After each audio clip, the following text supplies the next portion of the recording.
اعوذ باللہ من الشیطان الرجیم، بسم اللہ الرحمن الرحیم۔ الحمد للہ رب العالمین والصلاة والسلام علی سید المرسلین وخاتم النبیین، اما بعد۔ صحیح بخاری، باب کتاب التفسیر، حدیث نمبر 4602، اردو ترجمہ۔ اللہ تعالیٰ کا ارشاد، بلا شک منافقین دوزخ کے سب سے نچلے درجے میں ہوں گے۔ حضرت ابن عباس رضی اللہ عنہ نے کہا کہ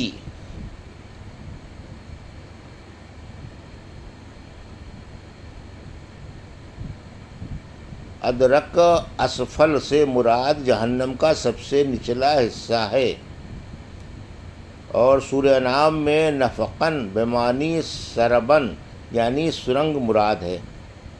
ہم سے عمر بن حفص بن غیاث نے بیان کیا، کہا ان سے ان کے باپ نے بیان کیا، ان سے اعمش نے بیان کیا، کہا مجھ سے ابراہیم نے بیان کیا، ان سے اسود نے بیان کیا کہ ہم حضرت عبداللہ بن مسعود رضی اللہ عنہ کے حلقہ درس میں بیٹھے ہوئے تھے کہ حضرت حذیفہ رضی اللہ عنہ تشریف لائے اور ہمارے پاس کھڑے ہو کر سلام کیا، پھر کہا نفاق میں وہ جماعت مبتلا ہو گئی جو تم سے بہتر تھی۔ اس پر اسود بولے سبحان اللہ، اللہ تعالیٰ تو فرماتا ہے کہ منافق دوزخ کے سب سے نچلے درجے میں ہوں گے۔ عبداللہ بن مسعود رضی اللہ عنہ مسکرانے لگے اور حذیفہ رضی اللہ عنہ مسجد کے کونے میں جا کر بیٹھ گئے۔ اس کے بعد حضرت عبداللہ بن مسعود رضی اللہ عنہ اٹھ گئے اور آپ کے شاگرد بھی ادھر ادھر چلے گئے۔ پھر حذیفہ رضی اللہ عنہ نے مجھ پر کنکری پھینکی، یعنی مجھ کو بلایا۔ میں حاضر ہو گیا تو کہا کہ مجھے عبداللہ بن مسعود رضی اللہ عنہ کی ہنسی پر حیرت ہوئی، حالانکہ جو کچھ میں نے کہا تھا اسے وہ خوب سمجھتے تھے۔ یقیناً نفاق میں ایک جماعت کو مبتلا کیا گیا تھا جو تم سے بہتر تھی، اس لیے کہ پھر انہوں نے توبہ کر لی اور اللہ نے بھی ان کی توبہ قبول کر لی۔ حدیث نمبر 4603، اردو ترجمہ۔ اللہ تعالیٰ کا ارشاد، یقیناً ہم نے آپ کی طرف وحی بھیجی، ایسی ہی وحی جیسی ہم نے حضرت نوح اور ان کے بعد والے نبیوں کی طرف بھیجی تھی، اور یونس اور ہارون اور سلیمان پر، آخر آیت تک۔ ہم سے مسدد بن مسحرت نے بیان کیا، کہا ہم سے یحییٰ نے بیان کیا، ان سے سفیان ثوری نے بیان کیا، کہا ہم سے اعمش نے بیان کیا، ان سے ابو وائل نے اور ان سے عبداللہ بن مسعود رضی اللہ عنہ نے کہ نبی کریم صلی اللہ علیہ وسلم نے فرمایا، کسی کے لیے مناسب نہیں کہ مجھے یونس بن متی سے بہتر کہے۔ حدیث نمبر 4604، اردو ترجمہ۔ ہم سے محمد بن سنان نے بیان کیا، انہوں نے کہا ہم سے فلیج نے بیان کیا، ان سے بلال نے بیان کیا، ان سے عطا بن یسار نے اور ان سے حضرت ابو ہریرہ رضی اللہ عنہ نے بیان کیا کہ نبی کریم صلی اللہ علیہ وسلم نے فرمایا، جو شخص یہ کہتا ہے کہ میں حضرت یونس بن متی سے بہتر ہوں، اس نے جھوٹ کہا۔ حدیث نمبر 4605، اردو ترجمہ۔ اللہ تعالیٰ کا ارشاد، لوگ آپ سے کلالہ کے بارے میں فتویٰ پوچھتے ہیں، آپ کہہ دیں کہ اللہ تمہیں خود کلالہ کے بارے میں حکم دیتا ہے کہ اگر کوئی ایسا شخص مر جائے کہ اس کے کوئی اولاد نہ ہو اور اس کے ایک بہن ہو تو اس سے بہن کو اس کے ترکے کا آدھا ملے گا، اور وہ مرد وارث ہوگا اس بہن کے کل ترکے کا اگر اس بہن کے کوئی اولاد نہ ہو۔ ہم سے سلیمان بن حرب نے بیان کیا، کہا ہم سے شعبہ نے بیان کیا، ان سے ابو اسحاق نے اور انہوں نے براء بن عازب رضی اللہ عنہ سے سنا، انہوں نے بیان کیا کہ سب سے آخر میں جو صورت نازل ہوئی وہ سورہ برات ہے، اور احکام میراث کے سلسلے میں سب سے آخر میں جو آیت نازل ہوئی وہ یستفتونک قل اللہ یفتیکم فی الکلالہ ہے۔ حدیث نمبر 4606، سورہ مائدہ کی تفسیر۔ حرم حرام کی جمع ہے، یعنی احرام باندھے ہوئے۔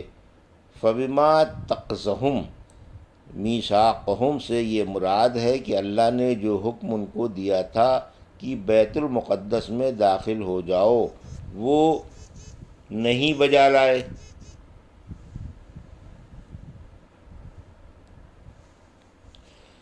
تبو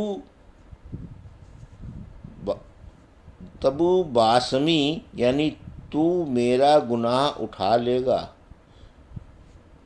دائرہ سے کے معنی زمانے کی گردش، اور دوسرے لوگوں نے کہا اغرا کا معنی مسلط کرنا، ڈال دینا۔ اجورہن یعنی ان کے مہر۔ سفیان سوری نے کہا سارے قرآن میں اس سے زیادہ کوئی آیت مجھ پر سخت نہیں ہے۔ وہ آیت یہ ہے لستم علی شیء حتی تقیموا التوراۃ والانجیل، کیونکہ اس آیت میں یہ ہے کہ جب تک کوئی اللہ کی کتاب کے موافق سب حکموں پر مضبوطی سے عمل نہ کرے اس وقت تک اس کا دین و ایمان لائق اعتبار نہیں ہے۔ مخمصہ کے معنی بھوک۔ من احیاہا یعنی جس نے ناحق آدمی کا خون کرنا حرام سمجھا، گویا سب آدمی اس کی وجہ سے زندہ رہے۔ شرات و منہاجا سے راستہ اور طریقہ مراد ہے۔ المہیمن کا معنی امانت دار نگہبان، قرآن کو یا اگلی آسمانی کتابوں کا محافظ ہے۔ قرآن گویا اگلی آسمانی کتابوں کا محافظ ہے، یعنی آج میں نے تمہارے دین کو کامل کر دیا۔ ابن عباس رضی اللہ عنہ نے کہا کہ مخمصہ سے بھوک مراد ہے۔ مجھ سے محمد بن بشار نے بیان کیا، کہا ہم سے عبد الرحمن بن مہدی نے بیان کیا، کہا ہم سے سفیان سوری نے بیان کیا، ان سے قیس بن اسلم نے، اور ان سے طارق بن شہاب نے کہ یہودیوں نے حضرت عمر رضی اللہ عنہ سے کہا کہ آپ لوگ ایک ایسی آیت کی تلاوت کرتے ہیں کہ اگر ہمارے یہاں وہ نازل ہوئی ہوتی تو ہم جس دن وہ نازل ہوئی ہوتی اس دن عید منایا کرتے۔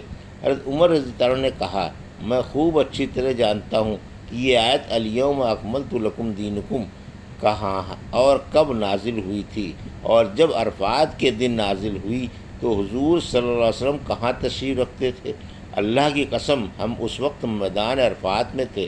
سفیان سوری نے کہا کہ مجھے شک ہے کہ وہ جمعے کا دن تھا یا اور کوئی دوسرا دن۔ حدیث نمبر 4607 اردو ترجمہ۔ پھر اللہ تعالیٰ کا ارشاد، پھر اگر تم کو پانی نہ ملے تو پاک مٹی سے تیمم کر لیا کرو۔ تیممو یعنی تعمدو اسی لیے آتا ہے، یعنی قصدن کرو۔ آمین یعنی آمدین قصد کرنے والے، امت اور تیممت ایک ہی معنی ہے۔ ابن عباس نے کہا لمستم تمسوہن اللاتی دخلتم بہن، اور الفضاء سب کے معنی عورت سے ہم بستری کرنے کے ہیں۔ ہم سے اسماعیل بن ابی اویس نے بیان کیا، انہوں نے کہا کہ مجھ سے امام مالک نے بیان کیا، ان سے عبد الرحمن بن قاسم نے بیان کیا، ان سے ان کے والد قاسم بن محمد نے بیان کیا، اور ان سے نبی کریم صلی اللہ علیہ وسلم کی زوجہ مطہرہ حضرت عائشہ رضی اللہ عنہا نے بیان کیا کہ ایک سفر میں رسول اللہ صلی اللہ علیہ وسلم کے ساتھ روانہ ہوئے۔ جب ہم مقام بیدا یا ذات الجیش تک پہنچے تو میرا ہار گم ہو گیا، اس لیے رسول اللہ صلی اللہ علیہ وسلم نے اسے تلاش کروانے کے لیے وہیں قیام کیا، اور صحابہ رضی اللہ عنہ نے بھی آپ صلی اللہ علیہ وسلم کے ساتھ قیام کیا۔ وہاں کہیں پانی نہیں تھا اور صحابہ رضی اللہ عنہ کے ساتھ بھی پانی نہیں تھا۔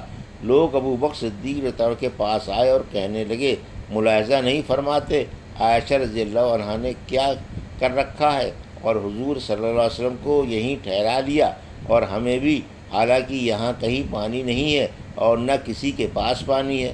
حضرت ابو بکر رضی اللہ عنہ میرے یہاں آئے، حضور صلی اللہ علیہ وسلم سر مبارک میری ران پر رکھ کر سو گئے تھے، اور کہنے لگے تم نے حضرت صلی اللہ علیہ وسلم کو اور سب کو روک لیا، حالانکہ یہاں کہیں پانی نہیں ہے اور نہ کسی کے ساتھ پانی ہے۔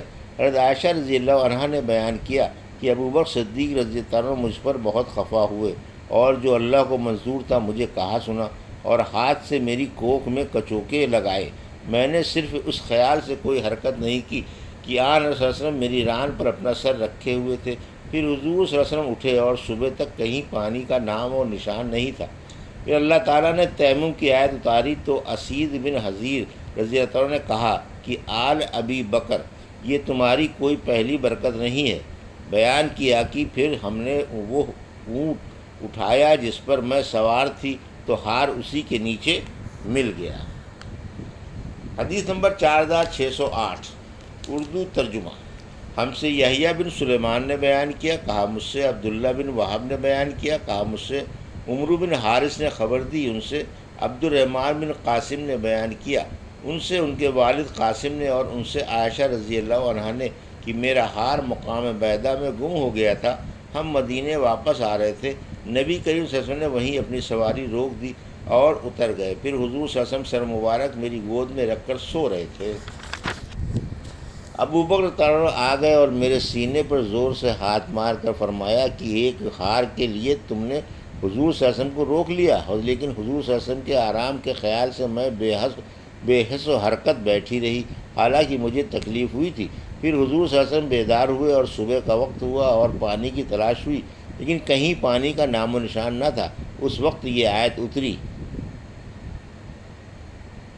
یا ایھا الذین آمنوا اذا قمتم الی الصلاۃ۔ اسید بن حضیر رضی اللہ عنہ نے کہا، اے آل ابی بکر، تمہیں اللہ تعالیٰ نے لوگوں کے لیے باعث برکت بنایا ہے، یقیناً تم لوگوں کے لیے باعث برکت ہو۔ تمہارا ہار گم ہوا، اللہ نے اس وجہ سے تیمم کی آیت نازل فرما دی جو قیامت تک مسلمانوں کے لیے آسانی اور برکت ہے۔ الا خدا الاختیار۔ یہ تھی صحیح بخاری باب کتاب التفسیر کی حدیث نمبر 4602 سے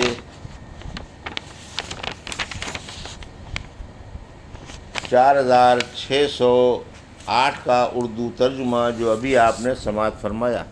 اللہ سے دعا ہے کہ اللہ میں حدیثوں کی صحیح سمجھ عطا فرما اور ان پر عمل کرنے کی توفیق عطا فرما، آمین یا رب العالمین۔